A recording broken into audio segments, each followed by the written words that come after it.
sommes à la Villa Paula, qui est une chambre d'hôte située à Tourcoing, qui est exceptionnelle. Là, on va rencontrer tout de suite Julie Boulanger, qui est la propriétaire des lieux. Vous allez voir, c'est une passionnée de déco. Elle va nous en parler. Bonjour Emmanuel. Bonjour bienvenue. Julie, merci.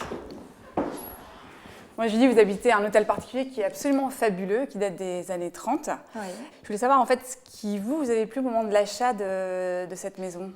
Alors la première chose qui m'a beaucoup plu, c'est le vitrail art déco, qui est dans la montée d'escalier en marbre, qui est également très art déco. Voilà, c'est une pièce maîtresse de la maison qui est magnifique et qui plaît à tout le monde. Alors, j'ai cru comprendre effectivement que dans la salle à manger, dans laquelle on va aller tout de suite après, il y avait une particularité d'un mobilier qui date des années 30 et qui devait rester en fait dans le patrimoine de chaque personne qui rachetait la maison. On va aller voir, on va jeter un coup d'œil. Merci. Donc voilà la magnifique salle à manger. Le mobilier est d'origine, il a été dessiné par la maison Leleu pour la maison. Donc on voit bien que les meubles rentrent dans les encadrements de murs. Donc c'est tout un ensemble, on a les 3 meubles, la table et les chaises. Donc nous on a juste rénové un petit peu les chaises. Et on est sur du mobilier en loupe d'orme qui est maintenant quasi impossible à retrouver.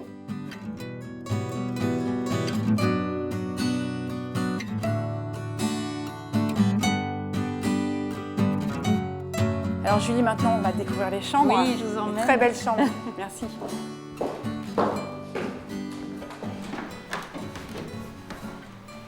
Là Julie, on est au second étage, donc c'est ici que vous avez développé les 4 chambres. Oui. On le voit tout de suite, là il y a une tapisserie noire et blanche. Vous avez 2 chambres blanches, 2 chambres noires, donc c'est un vrai code couleur. Oui, c'est une vraie signification. Oui. Vous pouvez nous en dire plus? Le noir et blanc, ça a été un choix déjà pour avoir quelque chose de très intemporel. Je voulais pas que la déco soit obsolète au bout de quelques années. Et j'aime tout ce qui est très graphique. Donc voilà, le noir et blanc a tout son sens. Et c'est également les codes couleurs de l'art déco. Donc ça a vraiment du sens par rapport à l'origine de la maison. Et donc, il y a 2 chambres totalement blanches, voilà. 2 chambres totalement noires. Exactement. Ouais. Donc, on va les découvrir. Voilà, je vais vous faire visiter.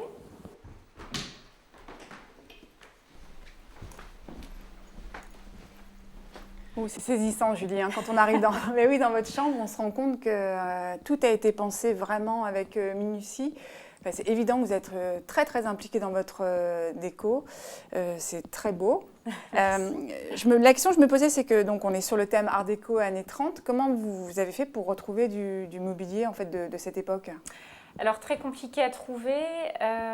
Du coup, j'ai fait appel à un designer, un jeune designer belge, qui m'a dessiné une grosse partie du mobilier des chambres sur mesure par rapport au thème que je lui ai indiqué chambre par chambre. Donc là, vous avez 2 exemples avec les fauteuils art déco. On a la table basse et après les petits chevets également art déco qu'il a dessiné lui-même.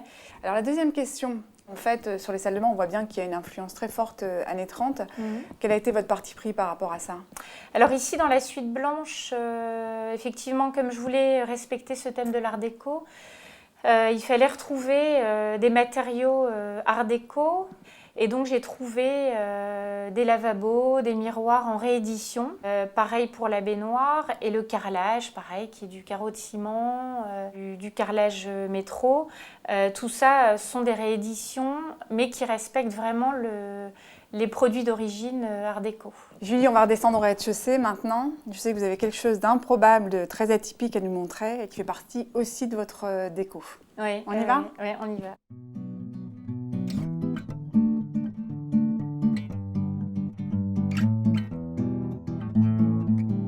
Voilà le fameux tigre blanc naturalisé. Alors en fait, ce qui est incroyable, c'est le choix d'un tigre blanc, mais on a vu aussi à l'étage un zèbre.